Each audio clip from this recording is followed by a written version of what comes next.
speaker is an associate professor in the Department of Immunology in the Faculty of Health Sciences in the University of Pretoria.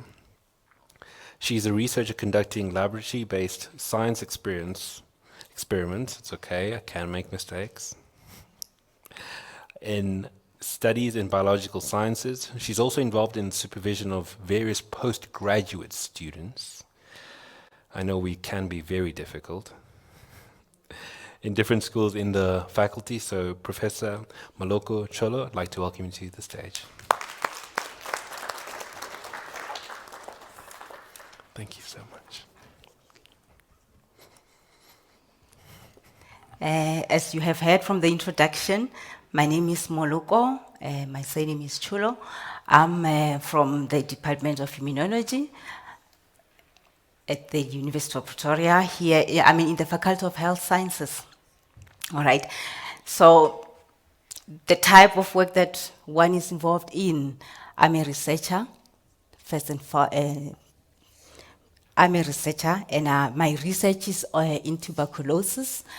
We are focusing on the molecular aspect of tuberculosis. We are focusing on characterizing the systems in tuberculosis that are making the disease, that are defining the pathogenesis of the disease. So we are working on the bacteria as well as how the immune system also responds to the bacteria. So our research is actually more of the basic mechanism of the disease.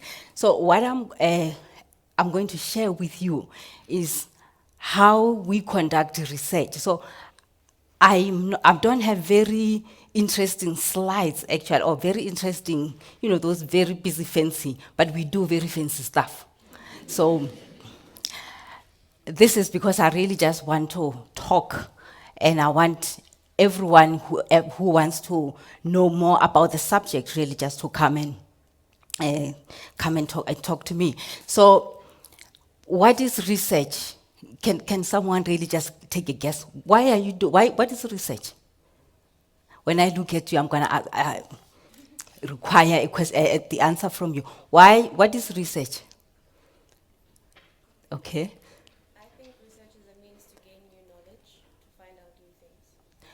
Why would you want to do, why do you want to find a new knowledge? What is the purpose of that? Because I think the only way society will progress is if we keep finding out more. All right. Another? Okay. To find new ways to solve maybe a problem, like maybe modify, like say equipment like with our AI. So it's a new thing to help doctors navigate and diagnose diseases. Because so by doing research, we want to make life easier in a way. Okay. Yeah, Okay, another aspect? Yes. Sometimes researching isn't always about finding the new knowledge, but also sometimes finding discovery, knowledge that others have already found, but that was not at your disposal before. Okay. Can we get another? Research in the university most times is to fulfill the requirements. Okay, so we can hear from our interaction that we do research for a number of reasons. We all want to, to evolve in life. So for you to look for tomorrow, you really want to see, how am I going to get my tomorrow better?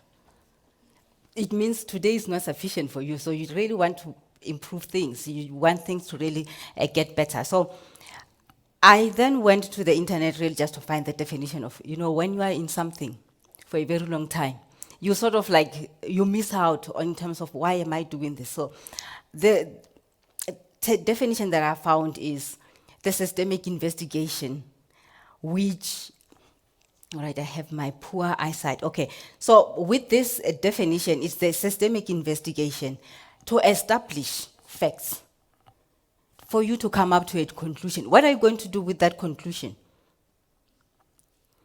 Why do you really want to get a new conclusion? It's not going to change your life, right? You just want to get to a new conclusion for the fact that today is a new day, I guess. Okay, so we do research to get facts, focusing on the problem or focusing on an issue that we really want to get information about, so that we can find ways of how to handle that issue, whether it is a problem or whatever that is we are exposed to, so that we can find ways of moving forward or working along with that kind of a situation. All right, so there are various types of research, but I'm going to focus on the type of research that we are mainly focused, that we usually are involved in. And these are the types of research that are currently taking place in the academic sector. In the academic sector, you'll find that there is qualitative as well as the quantitative. Those are the types of research that actually are being applied. So, have you heard of these types of research? Okay, what is qualitative research? Because I heard that you have heard about these types of, what is qualitative research? Well, sometimes you can give an explanation by, just giving an example. What do you understand by qualitative? You don't need to bring the definition, but you can bring an example. Okay. Qualitative most of the times deals with lived experiences of your participants.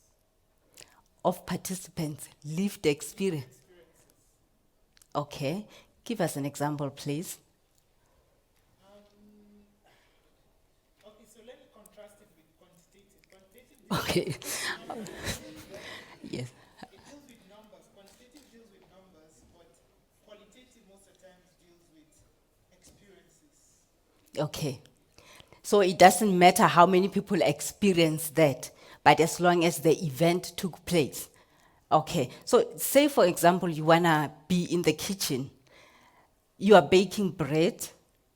If it comes out right, it's bread. You don't need to bake several breads for you to prove that this is bread. Whereas in terms of quantitative, you want to know how many people are coughing. For you to say truly we are in a pandemic. So that one is defined by quantity, as he had explained to us. Okay. And so there are several, the survey, the applied, the translation, and those ones you can find in the internet. Right? Yes. So when do you think is the right time for you to do research? When do you think, let me just stand up, spend whatever, and do research? Spend my day of today and do research. When do you think is the right time for you to do research? Me. Yes, you. When there is a need, that need can either be a problem or a desire to explore things more or go in depth. Okay. Yeah, there's a need. The other one. I think the moment you have a question that needs to be answered, research can begin. All right, we have a need, we have a question. Another one. Maybe when you have a novel idea that can solve a problem that's currently in the society. Okay, so you have when you have an idea to solve a problem. All right. Another aspect. There's always, it's all the time, because the world constantly changes. Okay. And problems don't just appear. You have to really be aware in order to find them, and solutions usually come because of being aware. So constant search, that's when you find problems. Okay, thanks for all those responses. So I've listed some of the aspects when research can be done. When there's a problem, I guess that is common. Most of the time we're moved by a problem. We are moved by a disease. There's TB. We must just do research. But I think if you really look at what is happening, we have the pandemic. We've just come out of the pandemic. And if you look carefully, we benefited from, those individuals that just have an idea and then just do. They spend money on just doing something because of inquisitivity. So, yes, some of the things that benefited us were the fact that they have been, they were developed because of the problem, because of solving the problem. So, those are some of the things that are really driving us to conduct research. You do research when there's a problem so that you can spend the money. You also need to do research when there's funds. You do research when you need a solution. And there should also be the infrastructure. There's no point of having the money. You want to do TB research, but you don't have the infrastructure. You don't have that dedicated laboratory where you have to do the work. And you also need the skill. You need people that are qualified, people that have been trained in that aspect. So if you don't have people that with skills, then you can then collaborate. You also need researchers. You need up and coming, young, excited researchers that are excited about anything. So you just need those individuals as well. All right. So how to do research? What are the things that the steps that one should follow to conduct research? I have listed them here, but I'm going to ask you to explain what I have explained, what I've highlighted here. How do we do research? What are the steps that you will take for you to do research? How do you do? You first identify the problem, and then you find out if this problem has been done, like has been solved before, and what are the various ways in which they went about solving it. And then you see if identifying the gap, what is it that they lack, like what is it that they did not touch on, or maybe you can read articles and see that there are future work that you can maybe carry on from. So yeah. All right, so that's exactly what I have indicated in the slide here. You first identify if there's a problem. You first identify why there is, you identify the problem first. You identify that people are coughing. This is a problem. Some cough and some end up dying. This is seriously a problem. And so what do you do then? As you have mentioned that you will then do your research, what kind of information will you look for when you in your literature search or in your information, when you are trying to get the information? You could check what caused the cough. Is it due to a disease, virus, or a bacteria? And then you then see, okay, how many people solved this problem, and how did they go about? What did they do? How did they identify that it was a virus that caused it or a bacteria that caused it? And then you see how you can like fit in, like how you can take part in that, in terms of how you can further solve the problem. Okay, another view.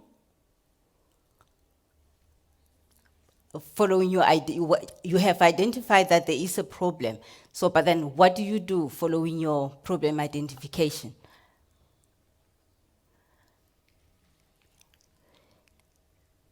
All right.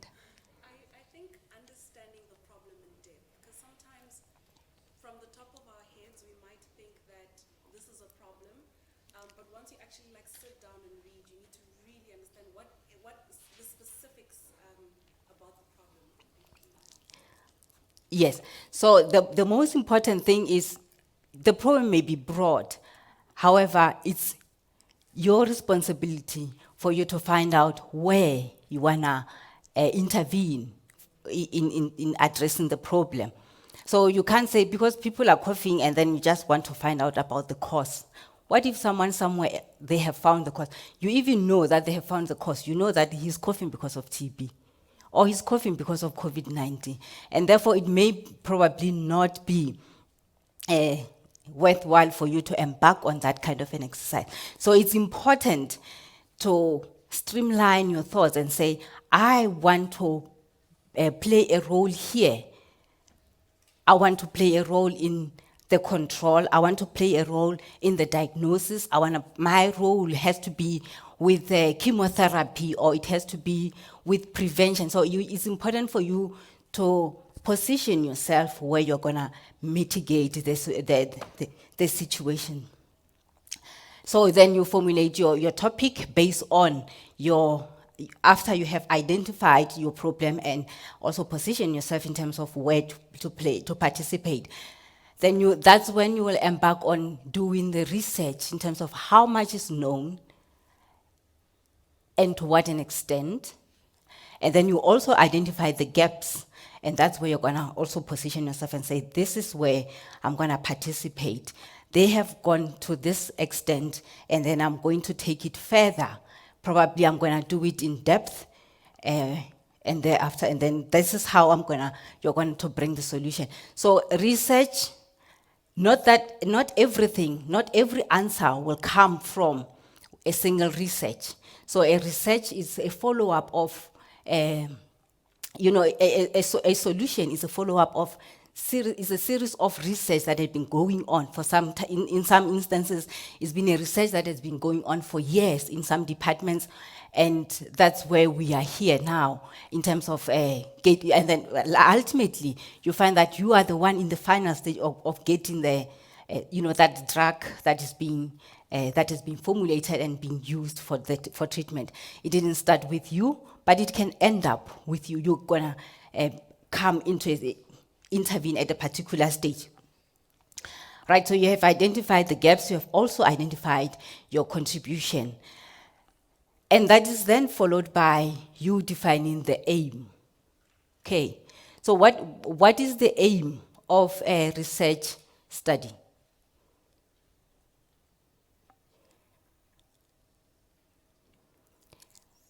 What will be your aim? Yes, you can. Different aims, like maybe your research can assist, let's say it's a general societal issue, maybe your research can be used to assist with policy development, maybe by government or businesses or whatever the case may be. So you can have different. Yeah. All right, but what is an aim? You have your research topic, and then what are you aiming for? What is your aim? I think with your aim, you're basically just highlighting what you're going to be doing, like the extent in which you're going to do, like what will your research be on, like what exactly you're going to be doing for that. Yes, so the aim is simply what? The what of your topic. What is it that I want to achieve? What information what is information am I looking for? What is it that I want to achieve? What is it that I want to get from this particular study? And then that is then followed by, remember, you're going to align your aim with your topic. Everything must speak to your topic. Your topic is the area that you have selected, where you said, this is the role that I want to play, and that should also address the problem. There's no point of saying, I want to find out how many people have symptoms of COVID. Meanwhile, you are talking about TB. You said your problem is TB. There is no way that you will arrive at identifying or solving that problem of people that have TB. All right, so this is then followed by objectives. What do you understand by objectives?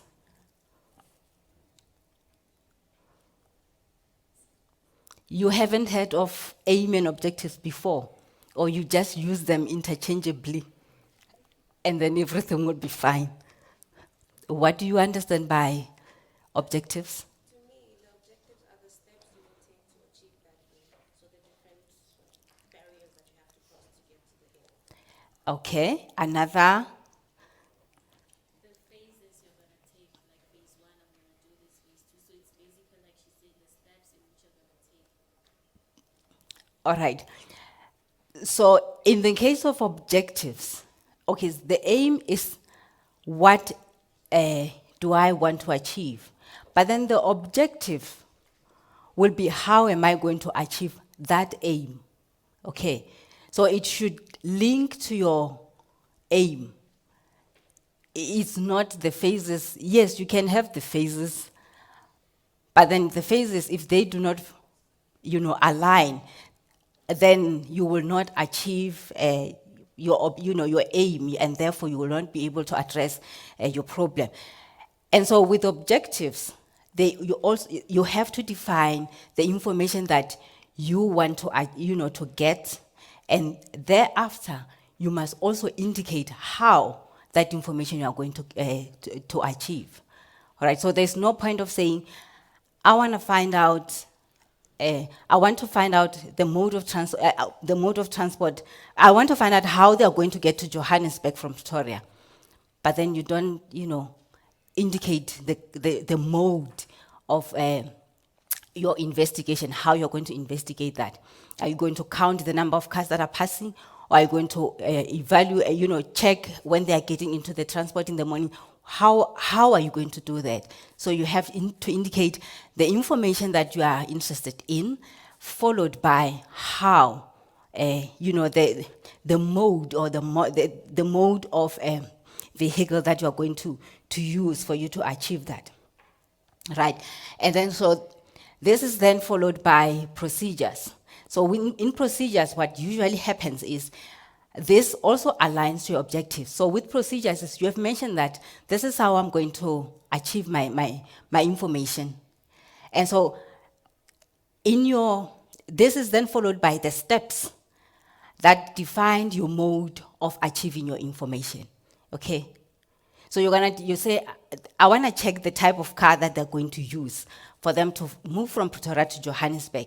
And so what you are going to do is, you're going to look at that car. Then you define your car. You say, this is a car that is a 4-passenger car, or is it a school bus? So you have to define the details of that mode of vehicle that will ensure that you get that type of information.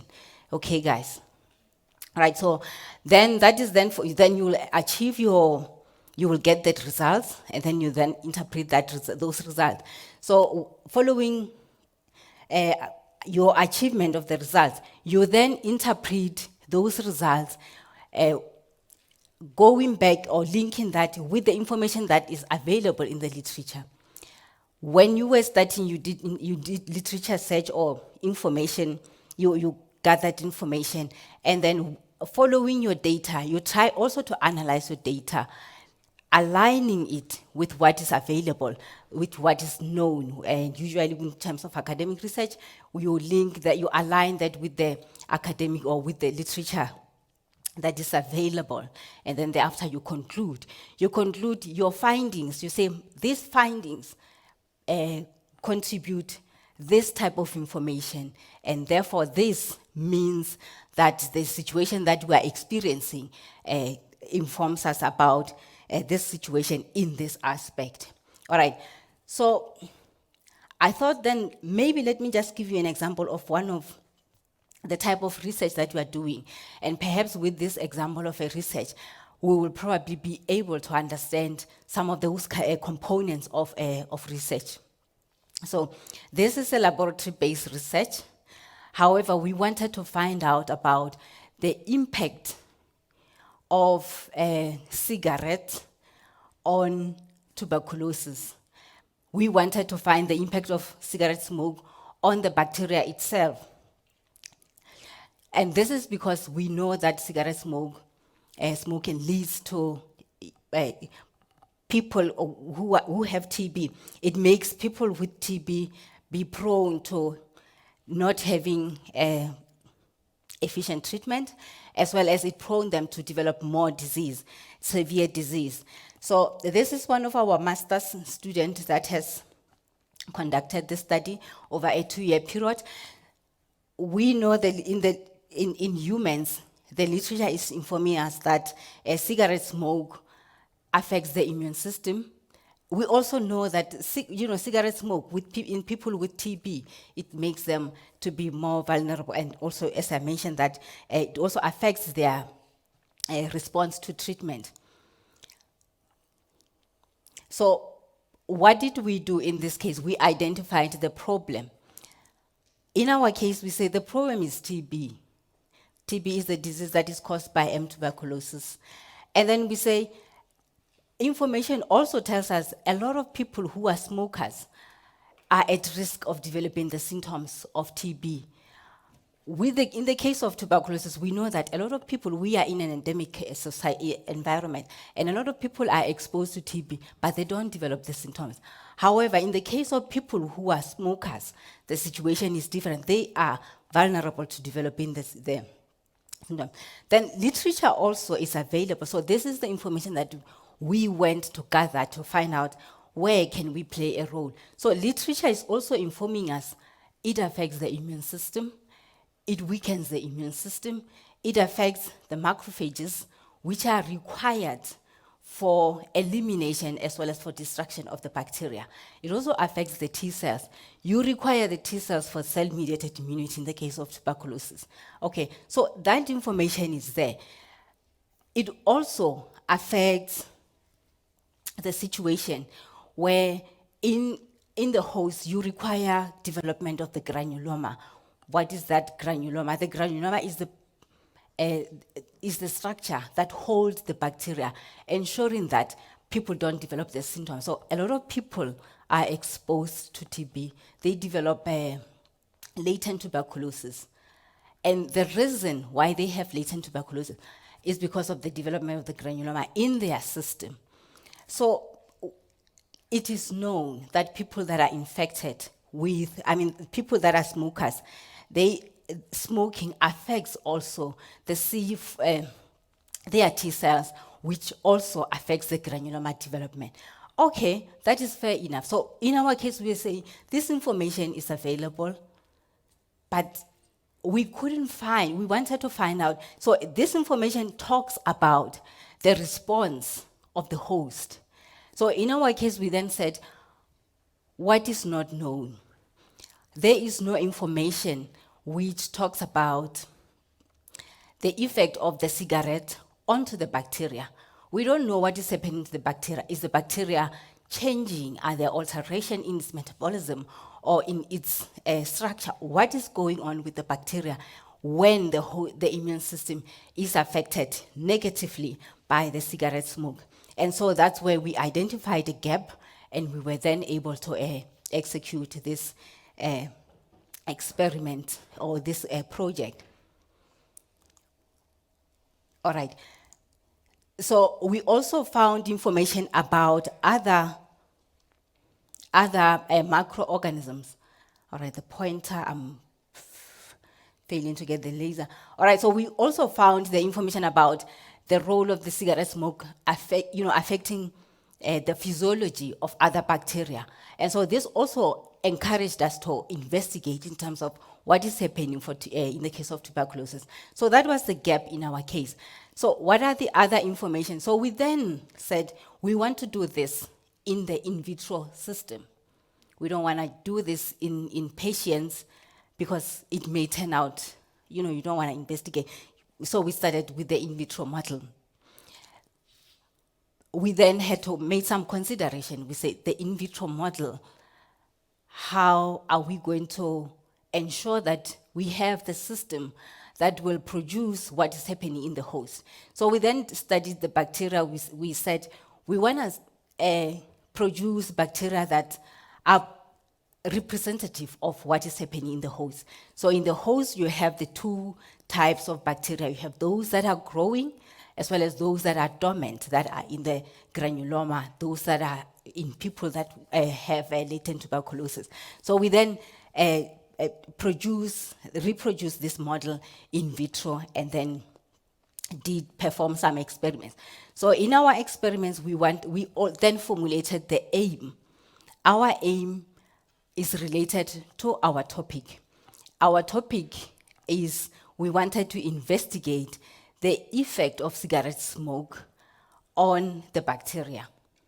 So in our aim, we expose the bacteria to the cigarette smoke against those types of bacterial populations that are found in the body. This is because we wanted to address the issue, the bacteria that are available, in the host. We want to provide information about those bacteria that are represented in the host during infection as well as in the latent type of tuberculosis. So our aim wanted to investigate how this cigarette smoke will then affect the bacteria. It can kill the bacteria, or it can just allow the bacteria. So there are various things that it can lead the bacteria to do. So in terms of research, you have to limit the number of objectives that you're going to execute. So the topic can be as broad as possible. However, your objectives should be systematic, as well as ensuring that they provide some information onto your topic, as well as onto your aim. So in our case, we said, okay, we have two types of populations. We want to define their physiology following exposure to this cigarette smoke. So what did we do? We exposed both bacterial populations to the cigarette smoke, and then investigate. Firstly, we wanted to investigate if ever it will have effect on their growth. That is what we wanted to investigate. Whether it affects them from growing, as well as whether it affects the bacteria from surviving. So there could be growth, there could also be survival of the bacteria. The effect could be on growth as well as on survival. Then, with these different populations, we realize that they also have their different conditions. So we consider those conditions as well. So that is why in the other instance, in one instance, those that are represented, those that lead to the disease, in that instance, we just determined the effect on growth as well as survival. Whereas with those that are in the granuloma, we wanted to see if ever there will be effect on growth, survival, as well as the cytoskeleton of the granuloma as well. In this case, we were going to use the model we are going to use is the biofilm model. So we also wanted to investigate that effect onto the cytoskeleton as well.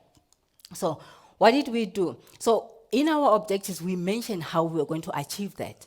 We mentioned that growth, we will do it by the crystal. That is you can do growth on the plate, you can do growth on the liquid. So we were able to be specific in terms of how we're going to achieve that. And then the viability also, we also mentioned how we were going to achieve that. So our procedures are also as simple. They should speak.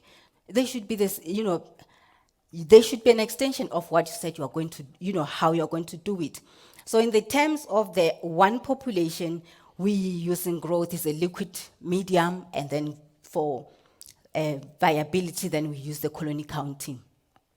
Because you can have growth, but then it's possible that not all of, you saw the growth that as is being measured, depending on the type of model that you use. In our case, we're using the growth model because it's accumulative. You measure the turbidity. You may probably think that the turbidity represents growth, only to find that turbidity, because it was accumulating over time, some of the organisms have died. So you have to really be very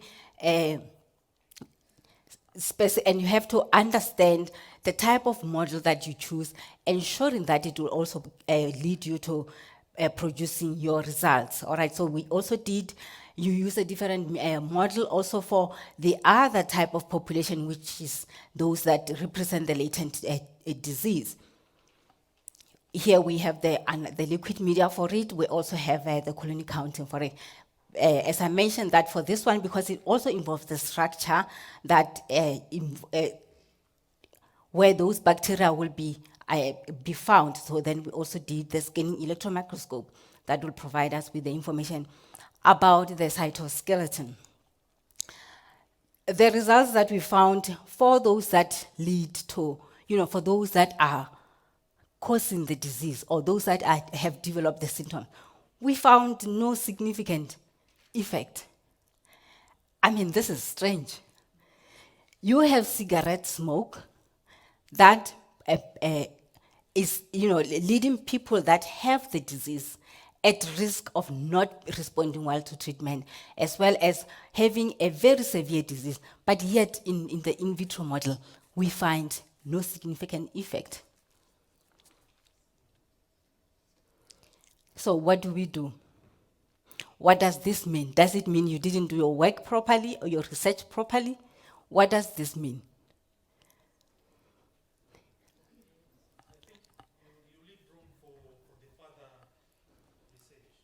Yes.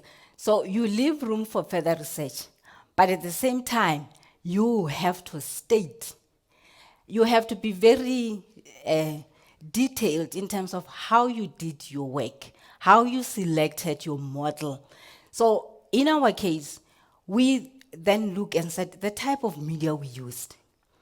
We used a medium that had a supplement, and this supplement had an effect on, you also have to understand your component. We realize, okay, we are using cigarette smoke has a high reactive oxidant.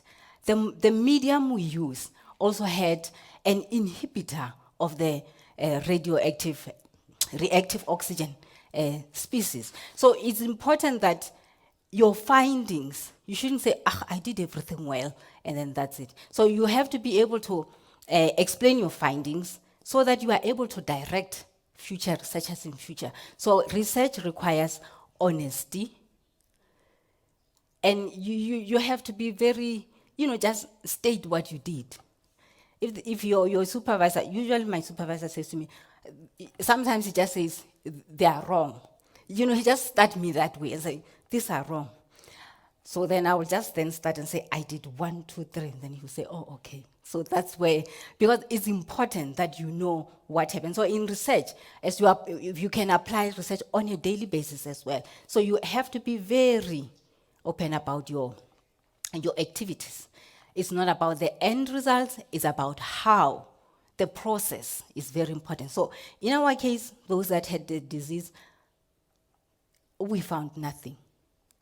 All right, so as I said, we then realized that the medium that we chose as a model, it allowed the bacteria to grow very well. However, it affected other chemicals or other mechanisms that you wanted to investigate. So we realized that in future, we will not go that route. At the same time, we are comparing bacteria that grew in one type of media with the bacteria that grew in another. So you're not comparing Aprils with, you get my point. So, yeah. So for those that were exposed to, those that are responsible for latent tuberculosis, when we expose them to cigarette smoke, we're able to find the phenotype. So what happened was we were able to realize that the cigarette smoke exposure promote the development of a biofilm. So we also realized that the bacteria in the biofilm, that in the host or in the granuloma, are dormant. In the case of the biofilm, when it's exposed to the cigarette smoke, we also noticed that those bacteria actually are able to replicate. Right. And so we then investigated what could be the reasons why these bacteria are able to, to grow. It is also one of the dangerous aspect. If you have bacteria growing in a dormant state or in latent TB, obviously those people will be able to develop active disease. Those bacteria, it shows that they are reactivating, and then the person will then develop the disease. So we then check what are the environments that are really promoting this bacterial growth. We realize that the pH also increases. And so what the student also did, he also investigated the level of oxygen, because of realizing that TB requires oxygen for it to grow. So it's important for you, when you when you plan these activities, those steps, it's important that all the steps will play a role in providing you information that will lead to addressing your problem, provide sufficient information that will address the problem. So in this case, we wanted to find out the environment in the biofilm that will also promote the bacterial growth. So we find an increase in pH. So another aspect is, we then considered the cigarette smoke. We said the cigarette smoke has a high concentration of the reactive oxygen species. And these species also are dangerous to the bacteria. They are also able to kill the bacteria. So we then investigated whether this increase in biofilm development following exposure to the cigarette smoke is due to the reactive oxygen species. So for this, there are various ways that you can do. So other people can check the concentration of the reactive oxygen species. But in our case, we said, okay, let's look for an inhibitor of the reactive oxygen species. So there is no like straight, one way that will lead you to the answer. So in our case, we chose the inhibitor, which is also acceptable because literature tells us that there is a high concentration of reactive oxygen species. So these are examples that I just wanted to bring along in terms of conducting research, that you don't need to have, this is how it should be done. It's a must that we should follow this way. No, there are many ways that can lead you to the answer, and you just follow them as long as you are able to investigate that the procedure that you followed you are able to prove that. So we then also wanted to investigate, as I mentioned that, wanted to investigate the effect of the cigarette smoke on the cytoskeleton of the biofilm. And we were able to demonstrate that cigarette smoke affects the cytoskeleton. As I mentioned that the student did measure the concentration of the oxygen, and it was found to be elevated by the exposure to the cigarette smoke. What we have showed is that there is an increase in the biofilm, and the arrows, so the yellow arrows are showing the amount of the biofilm that is shown onto the, that is surrounding the bacteria, or are covering the bacteria in the biofilm.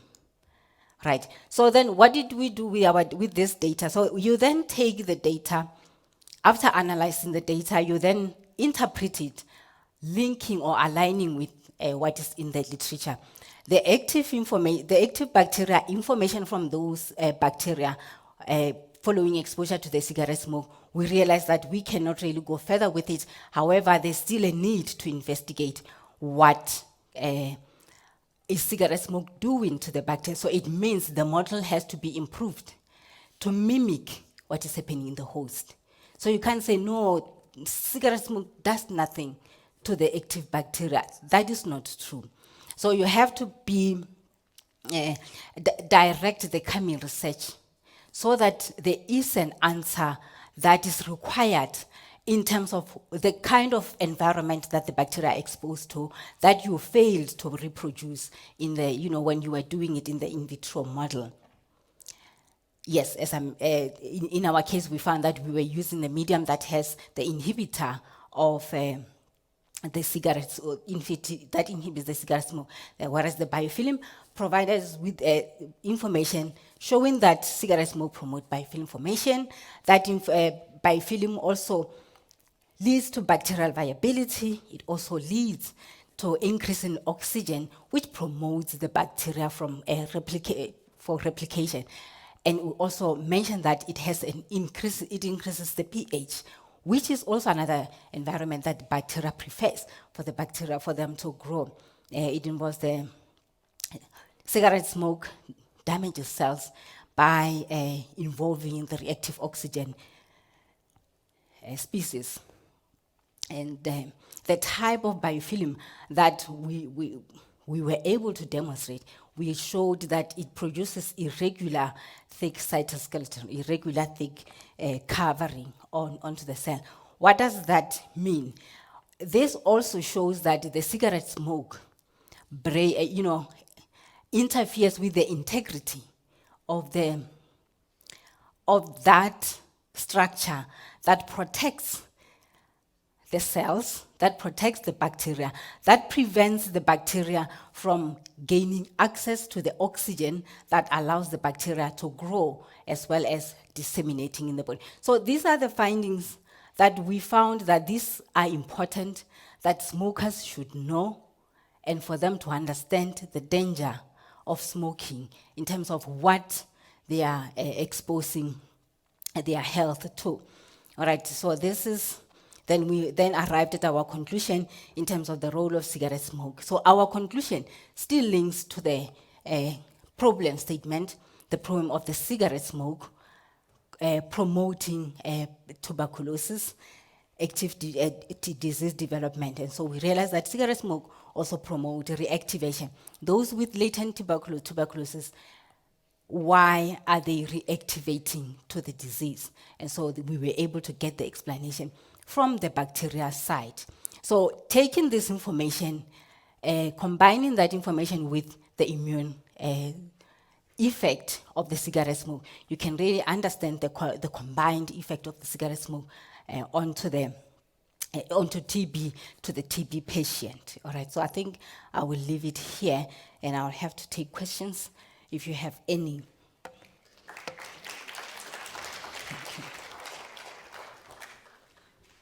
I think we just want to get mics for the people that have questions. Where were the mics? Do you already have a question? All right, we'll start with the first question. What you explain and everything is what I'm currently doing. So I wanted to ask, so everything we write down, like we're gonna do this and that, do we actually do everything? If your committee, if you take your, all right, maybe let me get this. What do you mean by if you're going to write everything? Are you talking about the proposal? Yes, all right. the proposal. Yes, so you write your proposal. In your proposal, you write your methodology. Yeah. And you say to the committee or to the university that you're going to do it. Yeah. And why don't you do it? What if maybe the data we have available, maybe there's no time for us to have it on hand, and maybe we say that we're going to use this method, and then at the end of the day, we have to like compromise and use something else because, so is it like? Yes, so in the case, it's important to be honest. And I think it's important that we have committees, because committees will evaluate whether it is feasible, whether the student has time. Because what happens is, it's a 2-year process, a program. It starts with students going to TNM.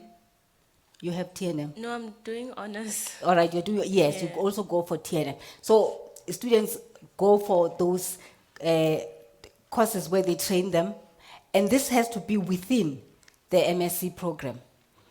And then thereafter, you are left with about what?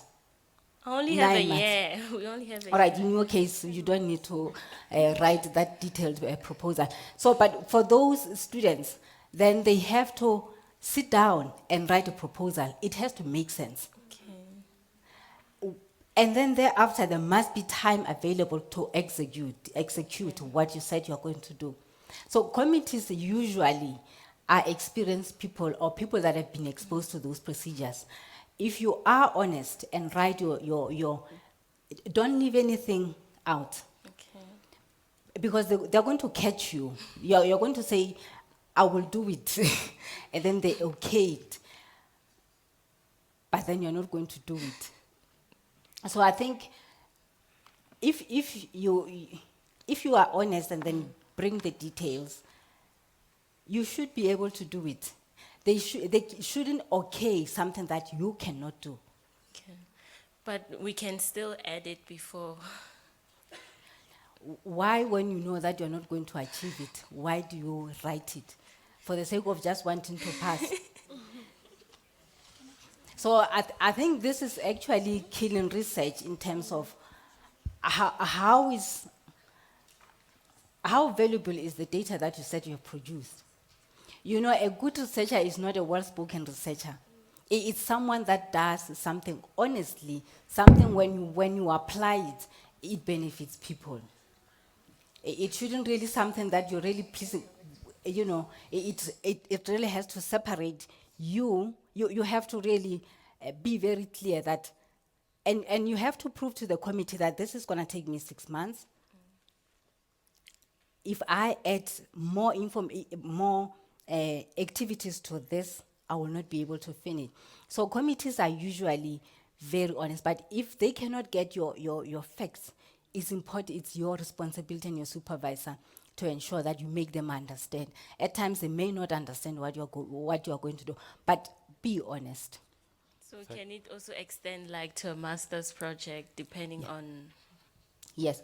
So most of our research actually, it's one big research. As I said, that answers will not come from one activity or from one research project. So for some, they start them at honors, masters, and then it can also be upgraded to PhD. Usually it's one big research.